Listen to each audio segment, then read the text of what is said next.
Well, welcome back to our library studio. I'm here with the Wookiee. I don't think you can see much of the Wookiee at the moment, but we are back to Qatsyr Harvest. It's been a while since we've done an episode on Qatsyr. It's a series that we've started long ago. We're probably somewhere in the 60s or 70s in terms of the episode number. We will finish our review of all things that can be known about Shabuwa, and then we will move our attention to Teruah. So there's a lot more here still to discuss. Before we begin, however, I want to discuss something that was brought to my attention about an hour ago. A friend of mine, somebody that actually was the first person to encourage me to shed some of my anonymity that I had writing under the pseudonym Yada, so that I was able to make a contribution without being known. Asked me to begin doing radio programs, audio programs. And we began by doing an audio, they weren't even called blogs back then, but began by doing what we called Yahowah Radio. Oh, now I forget it's been almost 20 years ago. And then that took off and became Shattering Myths, which was a syndicated radio program through the Genesis Communications Network, which I did 5 days a week, 3 hours a day. And all the while, I continued the Yahowah radio program. And in December, that program ended on Blog Talk Radio. Thankfully, Blog Talk Radio was going out of business because it's been replaced by live streams at which we are now doing on X, on Facebook, on YouTube, of course, and on Rumble, as well as other sites. And we began the blog. And this individual, who has been with me all of that time, said that when they were doing a Facebook search for me just yesterday, the first account they came to was one that was comparing my wife and I to Jimmy and Tammy Faye Bakker. And so I'd like to speak a little bit about the disgusting nature of human filth that would make that kind of a connection. Jimmy and Tammy Faye Bakker were religious frauds. They built their broadcasting studio on donations. They built their home and lifestyle on donations. They bought their jet on donations. They had real estate developments that you could pay into. They sold their books for profit. And they were hacking the religion of Christianity to enrich themselves. My wife and I have zero in common with those shysters. First of all, we oppose Christianity and speak out very strongly against it. I just did an hour show from our Rainbow studio earlier today denouncing Christianity. I built my homes, all of them, without taking a dime from anyone. I offer my books in their entirety, all 35 of them, free, online, in their entirety. Always have. I turned my home into a studio and invested my money to bring these kinds of programs to you, and have still never taken a dime from anyone. I don't have a real estate development that you can buy into. There is no donate button anywhere on any site that I have ever been part of. I have never taken a contribution or a donation from anyone at any time, nor has my wife. We are anti-religious rather than pro-religious. You could not be more distinct from them and still be human. And so for a piece of human excrement to make this comparison because they have a miserable, disgusting life, of two people who have devoted their lives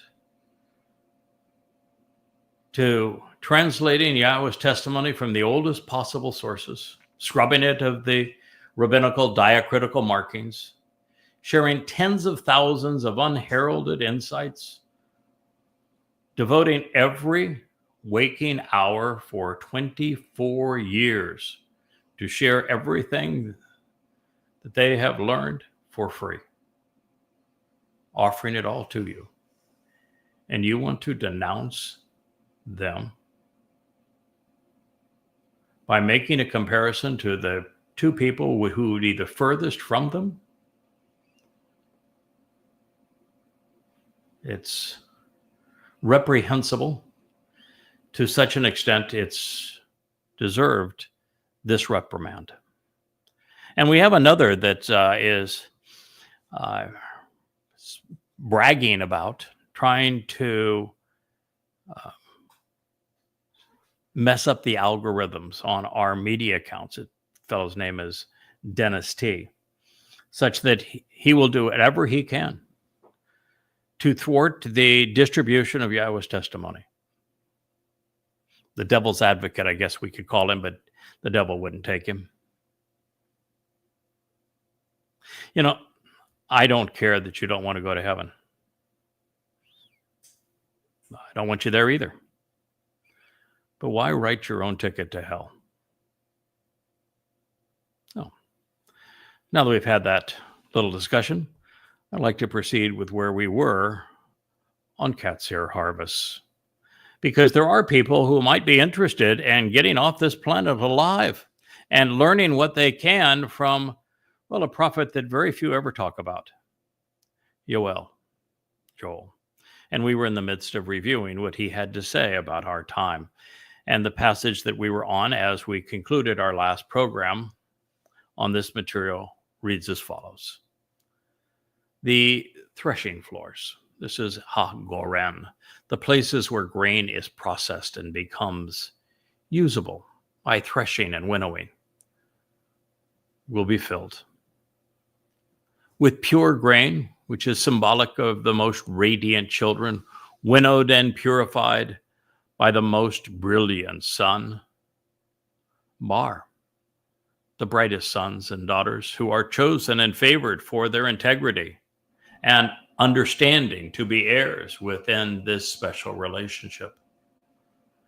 And the new wine of fresh inheritance, sweeter, with only brief fermentation, will overflow the presses and the vats, along with glistening olive oil. Well, there you have it. The three symbols that Yahweh loves most to use when describing what it is that he is intending to accomplish, using metaphors that are not only attributed to harvest, but to three ingredients in particular. And these three ingredients all have something in common. They all must be crushed to be beneficial. Oh, so I guess that numbskull that was comparing my wife and I to Jimmy and Tammy Faye Baker was doing us a favor because their rebuke was crushing. Thank you so much. Well, the three things that Yahweh speaks of that direct our attention to the realization that everyone who is brought into Yahweh's storehouse has been crushed, has been attacked, has gone through a difficult time, sometimes many, and has developed character in the process. Our grain, the threshing floors will be filled with pure grain. Oh, grain has to be crushed. That is what a threshing floor does. It releases the valuable part of the crop, which is a infinitesimal, really, amount of the entire plant. When you consider the roots, the stalk, and the leaves, as well as the chaff, that little kernel of grain is a really tiny part of that plant, and yet it's the plant that brings us bread when properly crushed, winnowed, and then prepared. So it says the threshing floors will be male, filled. Now, the fact that they're going to be filled, Male, means that we prevail. In spite of all of the naysayers, in spite of all of the critics, in spite of all of those conspiratorial nutcases that have miserable lives and want to drag everyone down to their level, despite the fact that Israel is a tough crowd and doesn't like to listen and has shown a reluctance to listen for a very long time.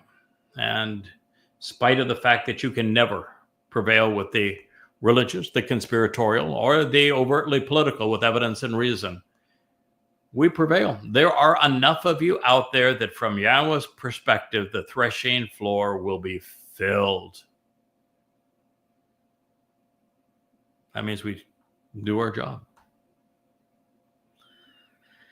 And they're going to be filled. The first thing on the list is with pure grain, symbolic of the most radiant children, purified by the most brilliant sun.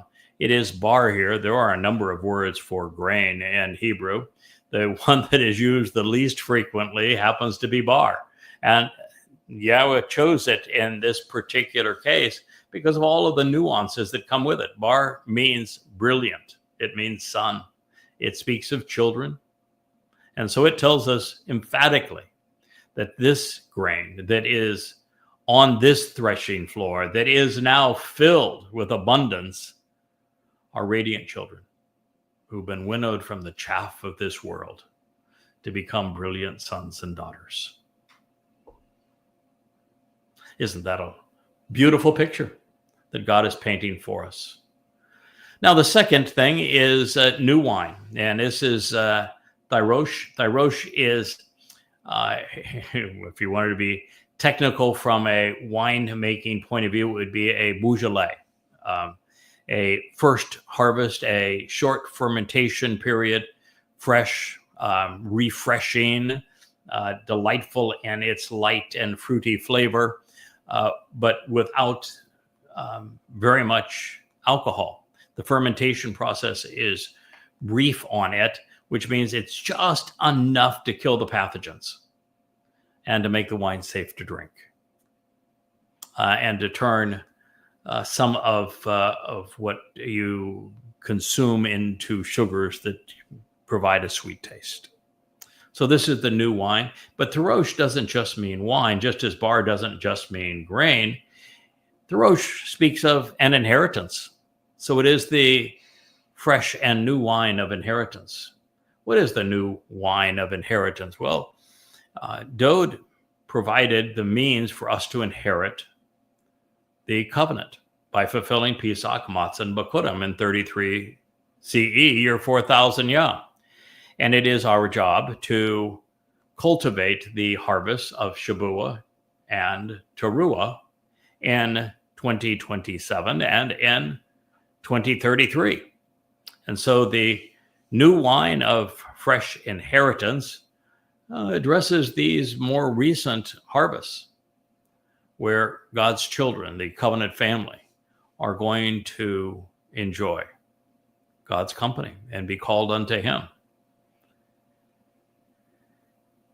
So not only will the threshing floors be filled with radiant children, we now know that the new wine of inheritance will overflow the presses and vats. And if that were not enough, there will be glistening olive oil. Just like grapes are crushed to create wine, olives are crushed to create olive oil.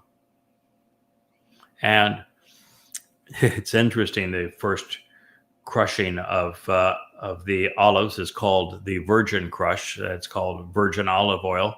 And if it's extra virgin olive oil, it means that that first press is a light press. And so instead of crushing the olive to the point where they give up all of their juice, but they've been put through a very rigorous crushing, this is a light press. It speaks really of those who will be harvested on Shabuwa and Teruah that have not had to endure the full onslaught of the time of Yisrael's troubles.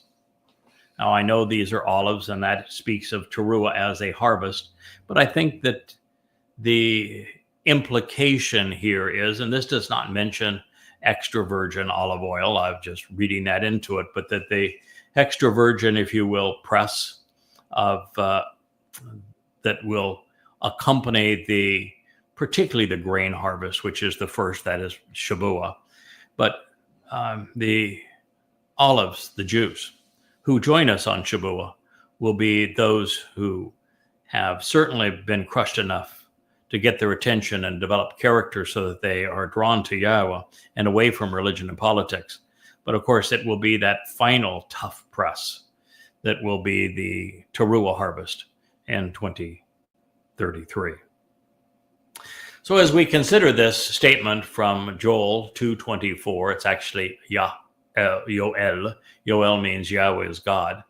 The Goren is an ideal metaphor to reveal that something desirable and productive can emerge from a crushing experience.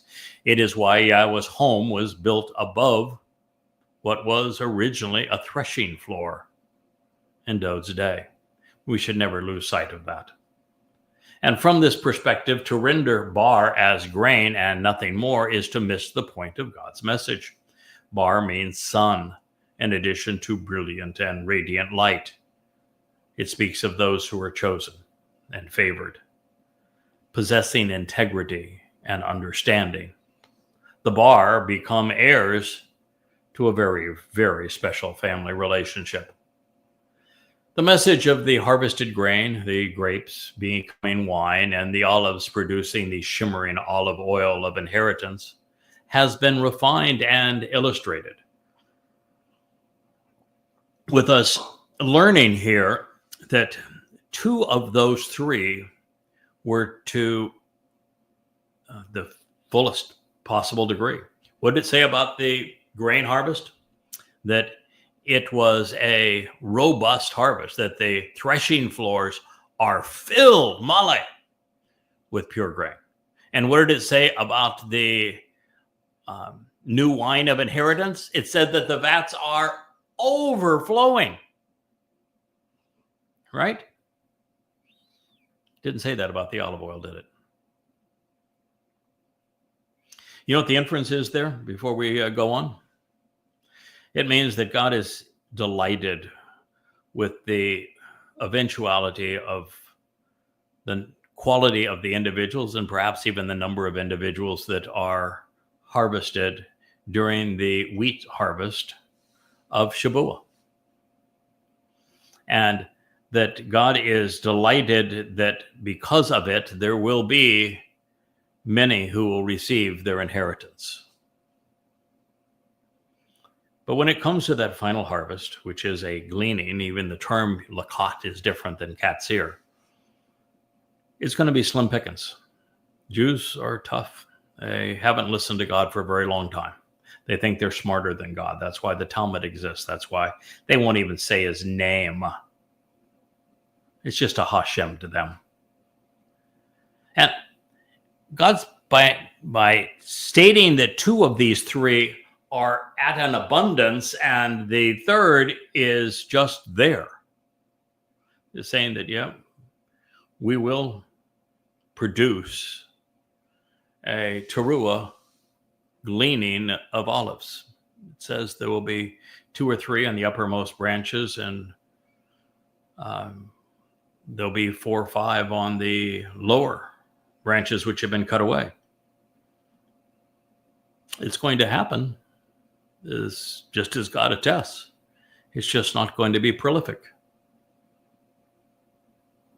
That's sad for Israel. It's sad for Yahowah. He deserves better. But I do think it's important that for you to know that distinction. God is an exceedingly talented linguist.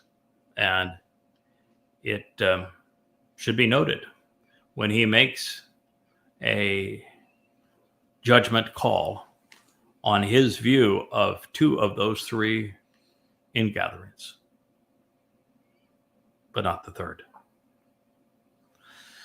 The story of Yahowah is telling is revealing for anyone paying attention and listening intently, because what it means is that the Shabuwa harvest will be plentiful and that it will lead to a tough fought Teruah gleaning. And both then, of course, will lead to a Kippurim celebration that will meet, if not exceed, Yahweh's expectations. And finally, to Sukkah, where we camp out with God. And as a result of the harvest of standing grain, fulfilling the promise of the Shabbat on the threshing floor of Yahweh's son, Dod, the one that he acquired on the summit of Mount Moriah, it is going to be filled with radiant children.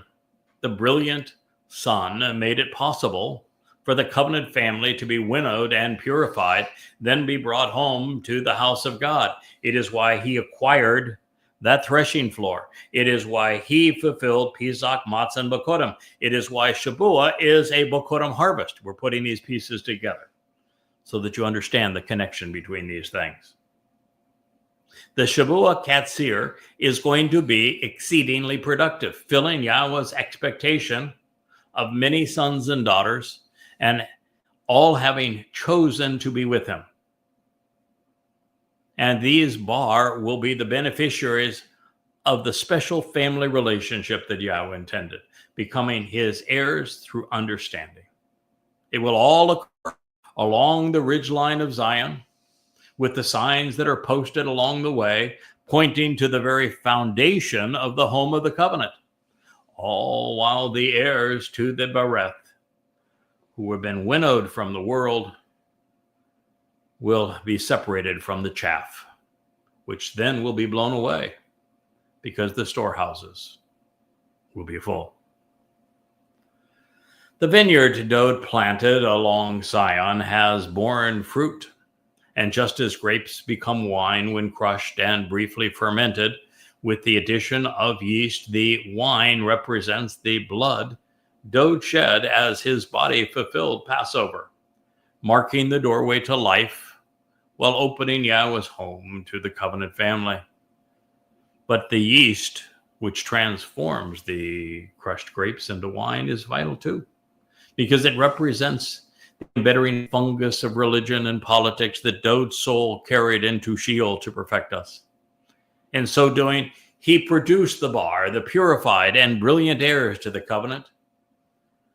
And in this way, what the great Teruah did for us on Pesach and Matzah to create Bikurim is what made Shabuwa possible. One flows from the other. On this day, the covenant family is reaping what the Son of God and our King has sown. But there's more to the song of the harvest. There will be two witnesses serving as conduits of olive oil. We've been told as much through the prophet Zechariah, representing and they're going to represent the Menorah, which is the lamp that takes us to Yahweh. You can see one spinning over my left shoulder here with the 7 candles. That center candle, it represents Shabuwa. And it's powered by the Ruach, the Spirit of Yahweh. And these two witnesses will have arrived. They arrive on the 18th of April, which is Passover, and 2030. So they'll have 3.5 years, essentially, to share God's message with all who will listen. And that will lead to this final gleaning, a final ingathering of olives representing the Israelites and Yehudim. And then the anointed will return to claim his own. Now, as a result, we will all live forevermore in the garden of perfect fields of mature wheat and barley blowing and glistening in the wind, next to the productive vineyards cultivated and harvested by a king, and alongside a deeply rooted and restored grove of olive trees whose oil anoints and illuminates. This is the picture God is painting for our minds to perceive. This is the story Yoel's words are inscribing in our thoughts. This is the explanation of how Pesach and Matzah produce Bikurim, and when cultivated, lead us to the benefits of Shabuwa and to Teruah, all in anticipation of Kippurim and the great joy of Sukkah. This is also the story of Yisrael's restoration at long last. Following 3,470 years of estrangement, as the covenant is restored and renewed, the stick representing that choder that we spoke of downstairs this morning has been used to shake the olives out of the tree so that they can be gathered by God and taken into his treasure house. And I should share with you that in days of old, when the final gleaning of the olive took place, it was literally to take a stick, a choder, and to beat the olives off the tree. That's how stubborn they are. The text reads, the prophet had to say, I will reconcile and restore on your behalf the years which so quickly disappeared and were devoured. Then you shall eat and be nourished, and you will be overwhelmingly satisfied, radiating a clear and brilliant light while cheering the name of Yahowah, your God, who, for the benefit of the relationship, has acted and engaged marvelously with you. God speaking now, so never again will my people be humiliated or disrespected. Yoel 2:26. So as we consider what Yahowah inspired his prophet to say, it is time for Shalom, the reconciliation and the restoration of the relationship, when Yahowah fulfills his promises and he honors his vows. On behalf of all of the years which so quickly disappeared and were devoured. Yes, years became decades, decades, centuries, centuries, millennia. And there were 3 of them and more, all of which disappeared. Fortunately, from Yahowah's perspective, as he manages time differently than do we, it can seem to have gone by so quickly. And truly, when we look back now and we read the Torah, and we realize that these events took place 3,450 to 70 years ago, it seems to compress time, doesn't it? Because so little has changed over time. So much of life has disappeared. So many lives are gone. They were devoured. They were consumed. People lived their lives, never came to know Yahowah, and died as their souls were extinguished. It is a shame, but fortunately there is resolution. Because a time is arriving where rather than being devoured, you can eat and be nourished, and you will be exceedingly satisfied. And there is a time where those who were dehumanized and demonized will become halal, brilliant, radiating a clear and shining light while cheering. And what are they going to cheer? It isn't Hashem, it's the Shem of Yahowah. If you're not among those who are willing to embrace Yahowah's name and to share it along with me, to celebrate it along with me, to recognize it along with me, and to share not only his name, but his name's connection with his Torah and his prophets, then you are not going to be among those who are harvested. This is what is required. It is a prerequisite, if you will, of forming a relationship with Yahowah.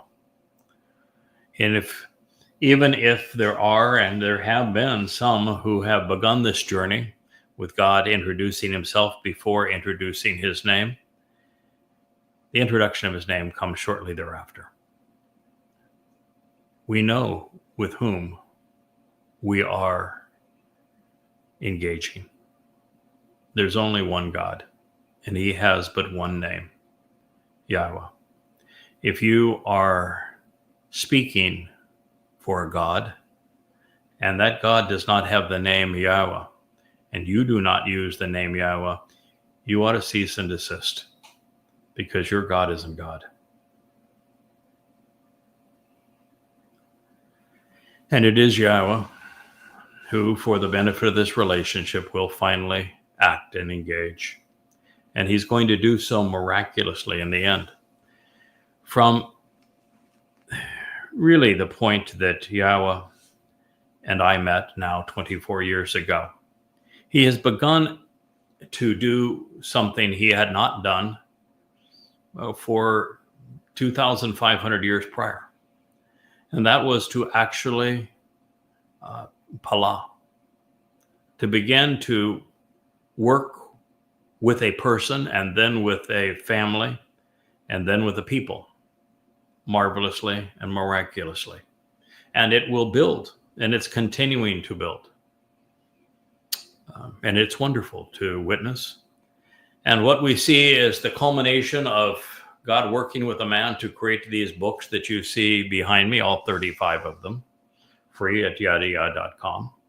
And now this Yahowah blog, and the, approaching 1,000 hours worth of content.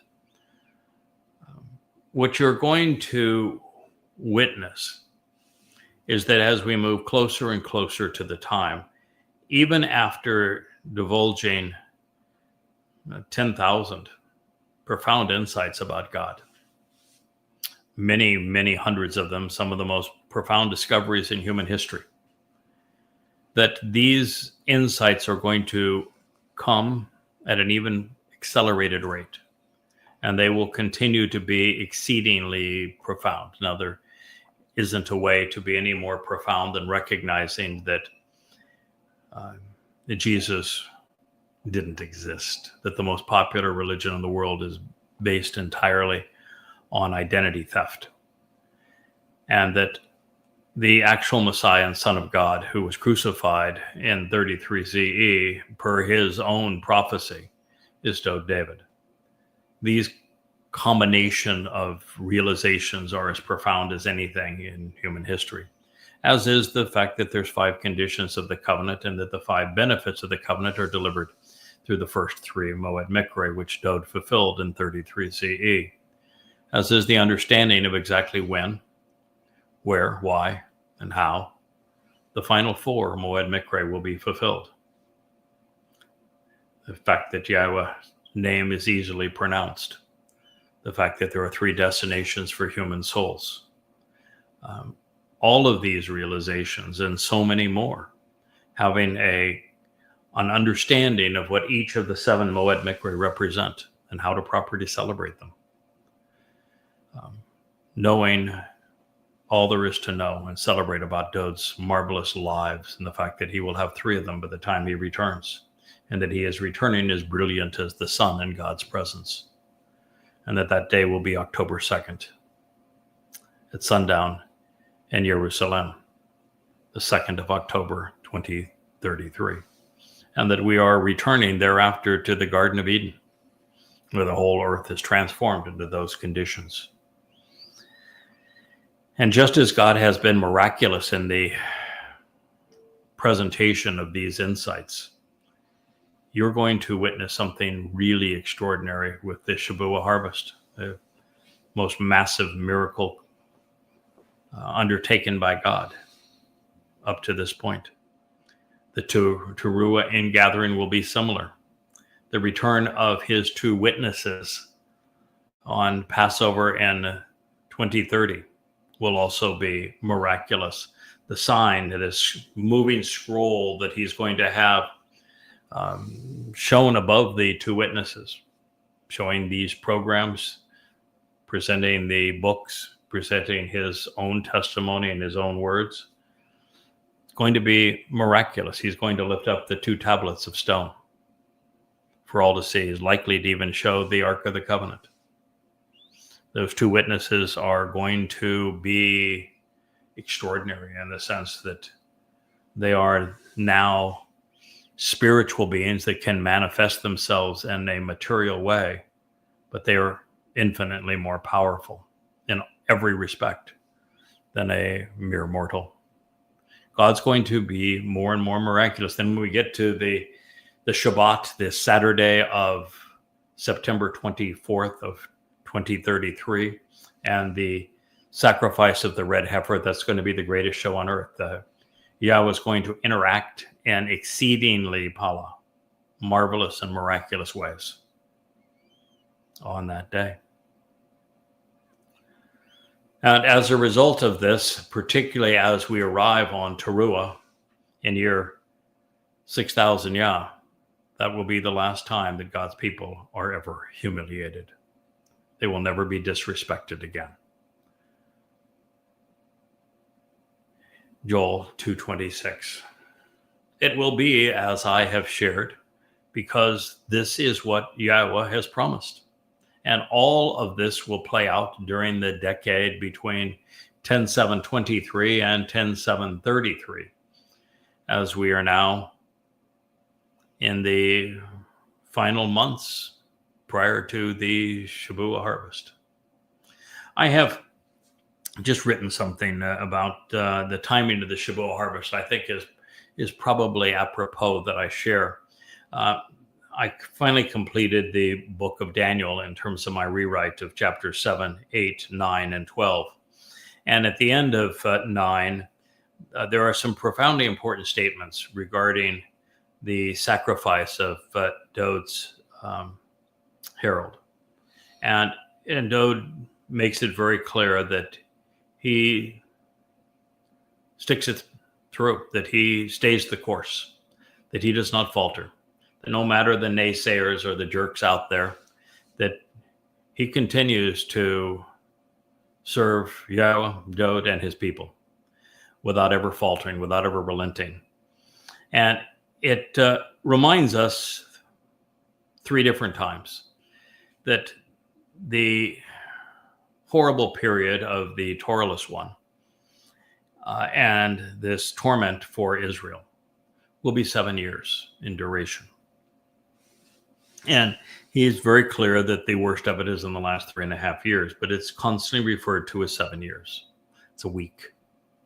And a week in this case would be a year, is the way the text is presented in Daniel. And the text in Daniel, of course, is deliberately presented such that no one would understand it until now. And what I want to share is that for the Shabuwa harvest leading to the Teruah harvest to be a full week of years, the Shabuwa harvest has to be on the 22nd of May in 2026. Or at least the beginning of the time of Jacob's troubles, or as it's Gabriel's prophecy to Daniel represents, at the very least, this has to be the timing of the carving out of an Islamic state of terror out of the heart of Israel. And so there is definitely a terrible time that is spoken of as 7 years. And it is 7 years and a couple of months that transpire between May 22nd of 2026 and September 24th of 2033. But then when we consider the specific dates when Michael and Gabriel are informing Daniel for our benefit of the exact number of days that will transpire prior from and a certain point specified to the Teruah sacrifice of the Adam of Parah and the end of the separation of Israel, the scattering of Israel, the denunciation of Israel, that there are 2,300 days. And that brings us, of course, to the 11th of June in 2027. And so when you have a specific number like that, and it's provided by Michael and Gabriel, the natural tendency is to say, well, then the harvest needs to or will occur on the 11th of June, 2027. And that is still the most reasonable conclusion from the numbers that have been presented, recognizing that there are still 4 references to a full week from the events associated with Shabuwa, and that is this covenant with many that renders Israel indefensible and begins this time of trouble. And so my conclusion of all of this is that it is important for us to leave this particular question unresolved. I think that's by design. I think God wants us to do everything in our power to fulfill the mission that he has established for us, to make this upcoming Shabuwa harvest of grain as productive as possible in terms of the quality of those who become heirs to the covenant.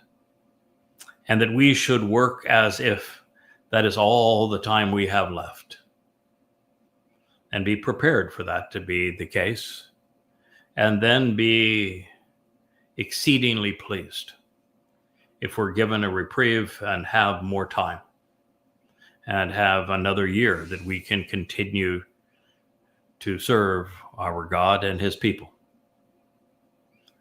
And so I think we should work as if that's all the time we have, another 10 months, and yet have the fortitude to stay another 22 months if we're given that opportunity. And I think it is so much better for us to set our expectations on the harvest to the 11th of June of 2027, knowing that if it does occur on the 22nd of May on Shabuwa, both are Shabuwa, then who's going to complain?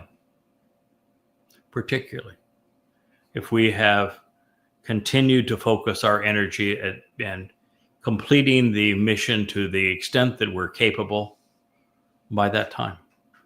Who's going to complain, right?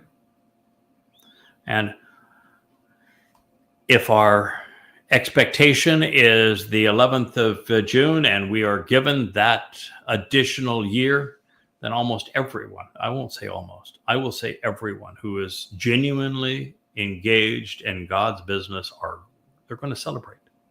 We say, we have another year. We can still make our lives count.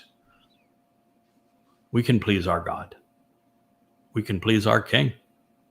We can continue to serve and be of great value.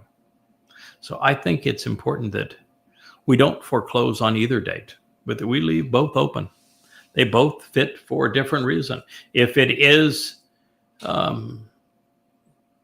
Shabuwa in 22 May of 2026, then this is when the 2 states will be carved out of the one, making Israel indefensible. And then Alaska 2.0, this onslaught that will be 1,000 times worse than the great slaughter on 10/7, will occur on the 11th of June in 2027. And and that would allow a full 7 years for the time of trouble. And if that occurs, then we're going to see the Fakistinian state carved out of Israel in the next 10 months. And if not, I can tell you then it will all come to fruition in 2027 on June 11th. And that will give us more time. It gives Israel a little more time. Not that Israel's going to change significantly. We've already been told that the grain harvest of Shabuwa is robust and that there will be an overflowing number of those who inherit all that Yah has to give. But the quality of the Teruah in gathering of olives, it was left unspecified, was it not? So things to think about. I happen to be the most comfortable with that mindset here, and for a lot of reasons. One is we're all better when we're not so narrow in our perspective that we focus on one dot. When our perspective is broad, when we are always evaluating the evidence and growing and learning and honing our skill to discern what Yahweh is sharing with us, and never being satisfied that, oh, well, we got it all now, but are continuing to grow in our comprehension. We're the most useful. Our lives are the most complete and full. So I think that this is a mature, an appropriate way for us to go about this. Now, that said, the most recent analysis that I did of Dod's prophecy as Gabriel, speaking of himself being the Mashiach and cut off not for himself, and him giving us the concluding date of Matzah, and doing so over 600 years in advance, and having 33 CE not only perfectly aligned with the prophecy so that it is the last date of Matzah in 33 CE from the beginning date of the vernal equinox, the first of Abib, and which would have been Nisan and the Babylonian mindset, but that would have been the first of Abib in Nisan in 444 BC, the 476 years, prophetic years in 21 days, takes you precisely to the end of Matzah in 33 CE, which is obviously year 4,000 Yah, because it was exactly 40 Yoel or 2,000 years prior to that, when using the genealogies in the Torah that we know that in 1968 BCE, Abraham and Yishak went out Mount Moriah to live out a harbinger for what would occur on Passover 2,000 years thereafter, when God offered his beloved son as the lamb. So with that being the case, and then realizing that over 100 years span, a full century, there wasn't a single other year where the vernal equinox, first light of the moon, and the days of the week aligned such that Passover dinner was on a Thursday night and the lamb could serve on a Friday, with matzah being the most important day and the celebration of the Shabbat taking place on a natural Shabbat, and such that father and son were united on Kippurim, firstborn children, on the first day of the week. This only happens in 33, among all years from year 1 through year 100 CE. So when we extrapolate, therefore, from year 4,000 Yah, 33 CE, to year 6,000 Yah, the dates of Teruah, Kippurim, and Sukkah are literally etched in stone. And that means that the Teruah ingathering and the sacrifice of the red heifer, the Adam of Parah, will occur on the 23rd and 24th of September 2033, the greatest show on earth. This will be such an amazing experience to witness, to participate in, to celebrate. And then the return of Dod, as brilliant as the sun is, Elyon, in Yahweh's presence on Kippurim, such that we're prepared to enter the garden again on Sukkah. Those dates, October 2nd and 7th, are established, and we should not be surprised, therefore, that there is a full solar eclipse on Teruah and a full lunar eclipse on Sukkah. And even on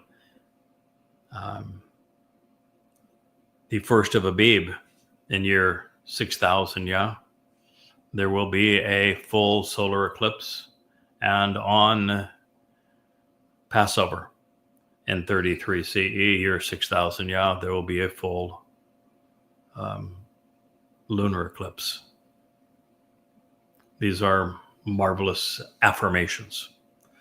Just as there was a full lunar eclipse when Dode fulfilled Passover in 33 CE.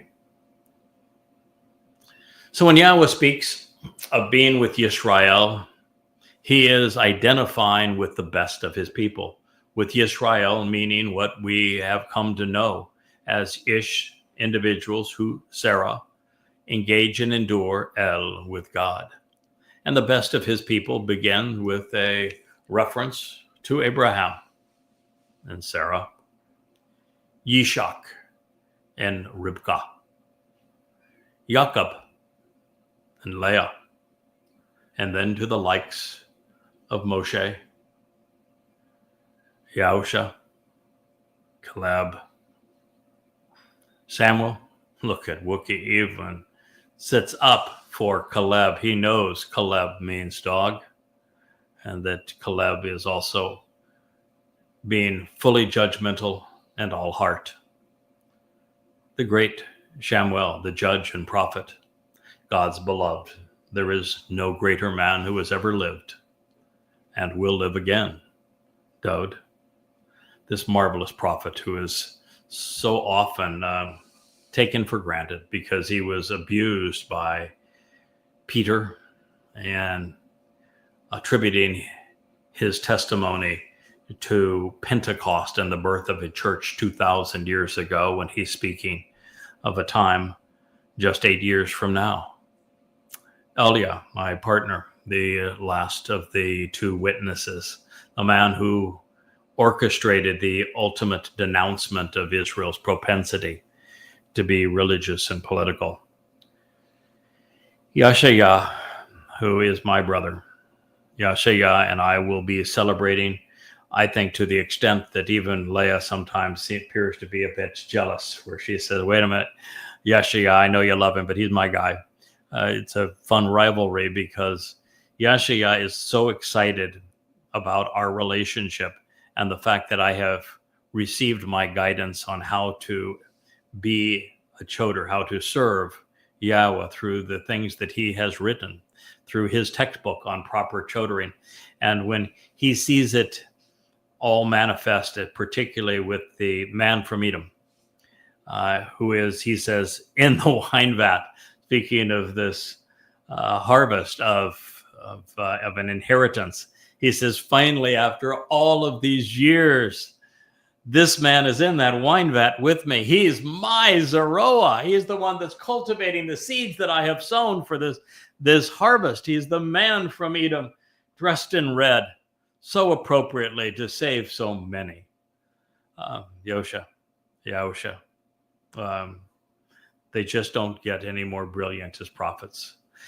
I have a tendency, because I'm so in love with Yahusha and Yashaya, that I have a tendency sometimes to skip past Yirmiyah, but we just had a tremendous blessing by reading the 26th chapter of Yirmiyah and its great ode to Dode, our king.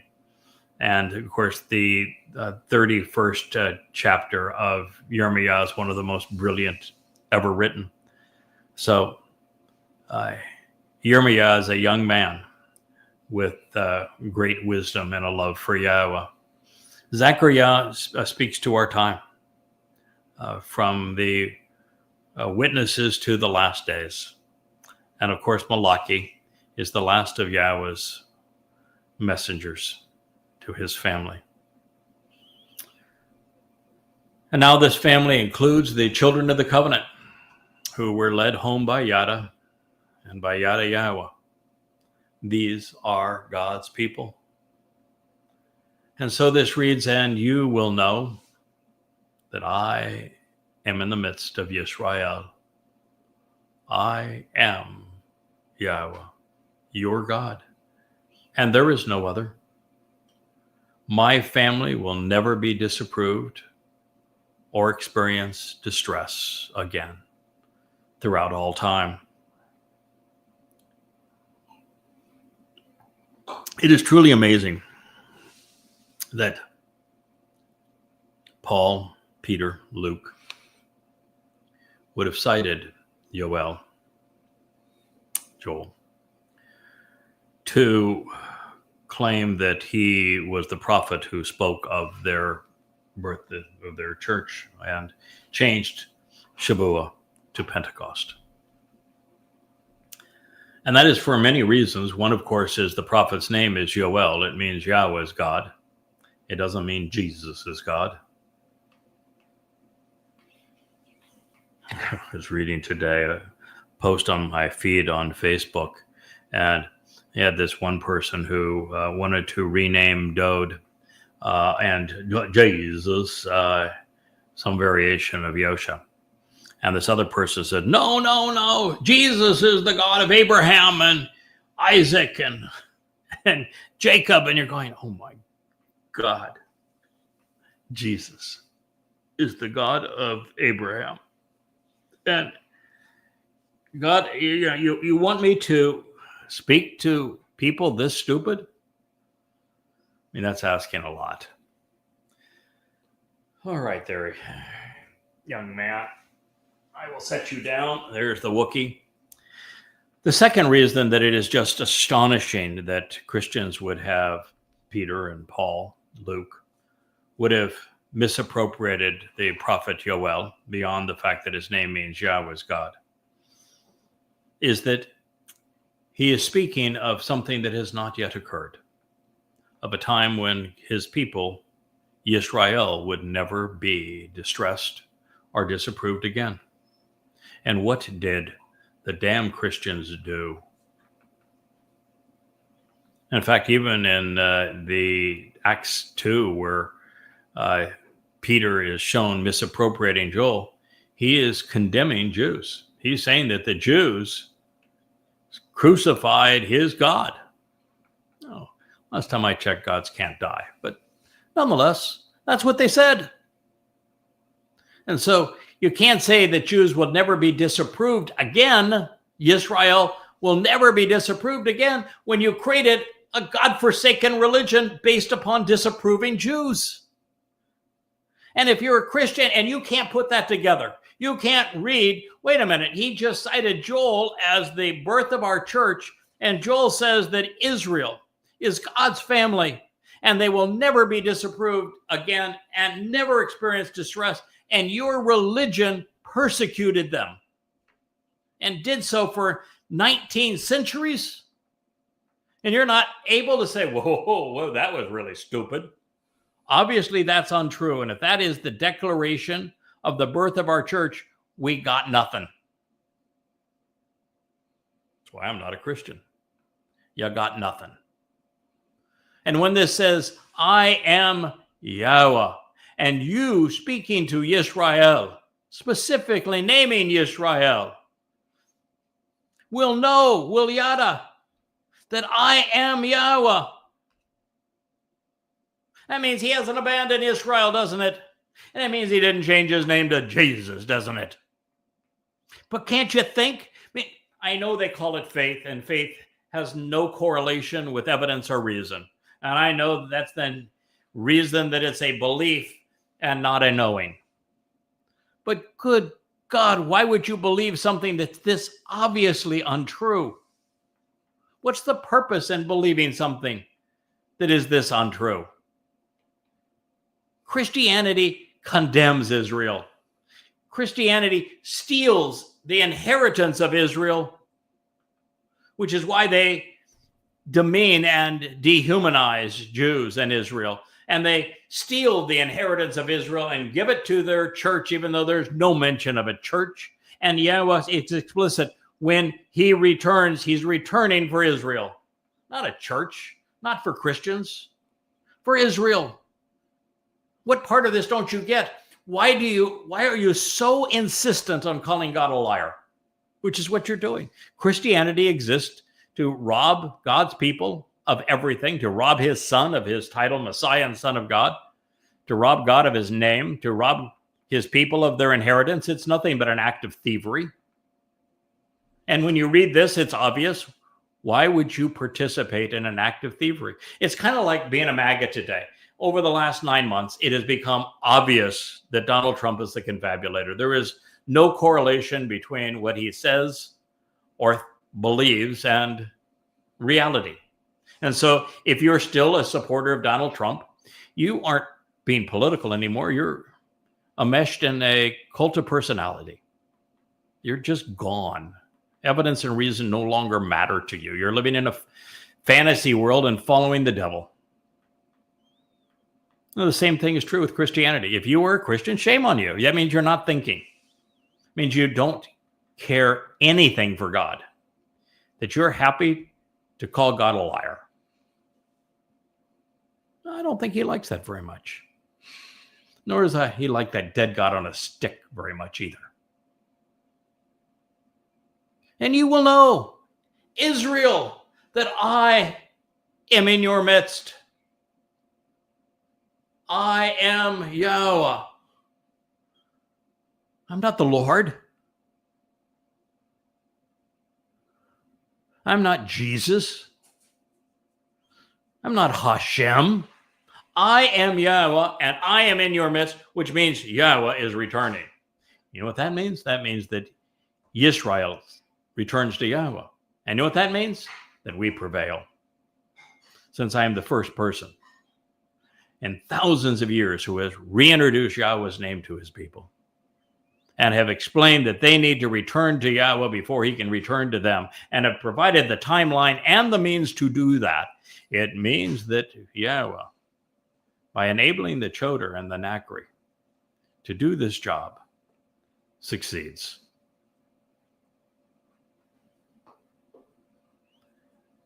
There is no other. Wa and Od.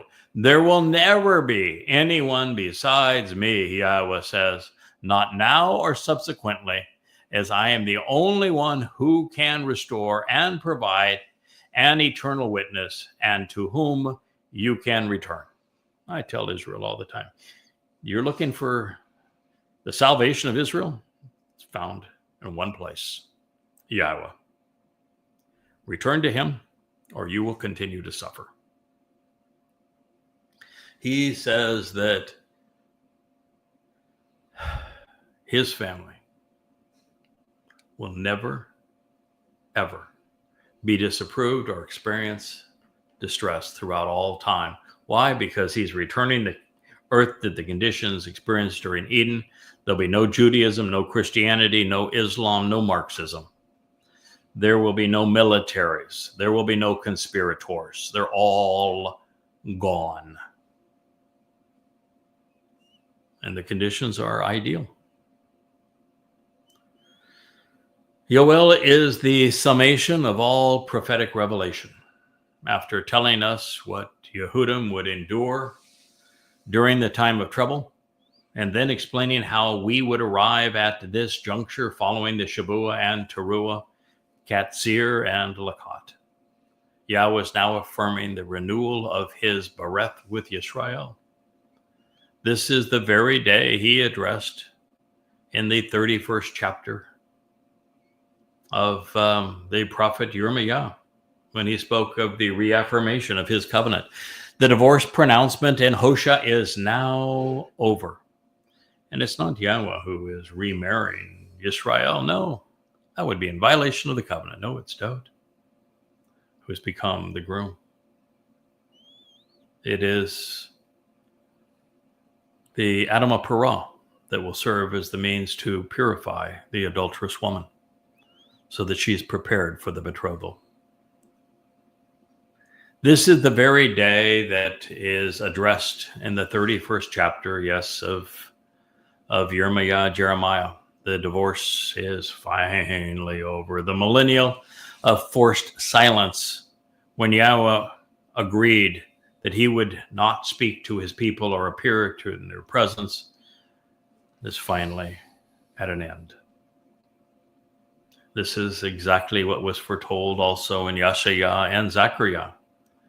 And we trust the Torah's pronouncement that Kippurim, the day of reconciliation, will lead to Sukkah, with that beginning a time of happily ever after. The key to restoration of Yisrael, the individuals who engage and endure with God, and to Yahowah returning and living in our midst, is the recognition and pronouncement of his name. He is Yahowah. He is God. There is no other. And the covenant is his family. He is our Father. In celebration of this, I once wrote, speaking for God, I am Yahowah, and I am God. So why is my name outlawed? Hashem is an ugly facade. Why remain so flawed with this nasty fraud? I offered you kinship, a loving relationship, a partnership, a special fellowship, and your retort was religious lip. My story is of grain, of olives and wine. Why do you decline? Even worse, wine. You could be mine. Before this deadline, read the sign. Be fine, and by design. Yahowah is my name. To Yisrael I came. You denied my acclaim. You fled my flame. You erased my name. I told you everything you needed to glow. Revelations to help you grow. My son sowed the seeds, don't you know? And yet you denied him with a crushing blow. Your Messiah returns. He's been here before. Your guilty bore. He opened the door. Of this and more, I swore. It's foretold throughout his Mizmor. Dode, he is my son, my chosen one. Your salvation he won. It's already done. A Savior as bright as the sun. From my anointed, you should not run. He served as the Passover lamb, yet you don't seem to give a damn. He fulfilled the promise made to Abraham. He opened that door jamb. So Yahowah is my name, and to Yisrael I came. You denied my acclaim. You fled my flame. Worse, you erased my name. I have always loved you. I only wish you knew. Yet you haven't a clue. Such nonsense you spew. So the final harvest, it will be few. The truth was not hidden. It's religion that's forbidden. And now that you are so war-ridden, please look back at all that was written. Yahowah, that is my name, and it was to Yisrael I came, but you denied my acclaim. You fled my flame. You erased my name. When I was your God and Dode was your king, there was a different song to sing. To the Goyim, you did not cling. You were shielded from their sting. Isolated and hated, you are now battered. Your dreams are shattered. The nation is tattered. My words, they have not mattered. It's all here in the Mikre. There is no reason to have gone astray. There's always been a better way. Join me on Shabuwa, I say. Yes, Yahowah is my name, and it was to Israel I came, yet you denied my acclaim. You fled my flame. You erased my name. With Dode as your Messiah, as was foretold in Isaiah, you were not a pariah. Have you read Jeremiah? Dode is his name. To Yisrael he came, yet you denied his acclaim. You have robbed him of his fame. Isn't that a shame? Who served as the lamb? Whose blood is on that door jamb? Do you need a diagram? Or do you even give a damn? Do you know the Son who was given? For what has he striven? How are you to be forgiven? What is your decision? Yes, Dode is his name, and to Israel he came. Yet you denied his acclaim. You robbed him of his fame. Have you no shame? This need not be the end of this story. You have been called to glory. My covenant, to it be a signatory.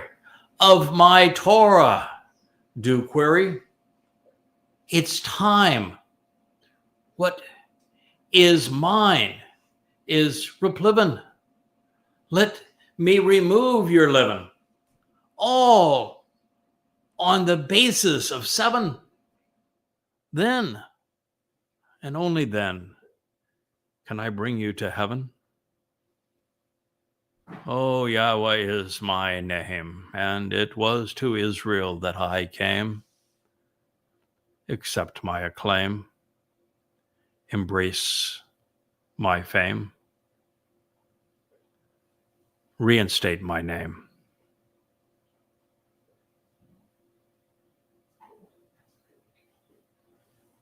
I thank you for listening.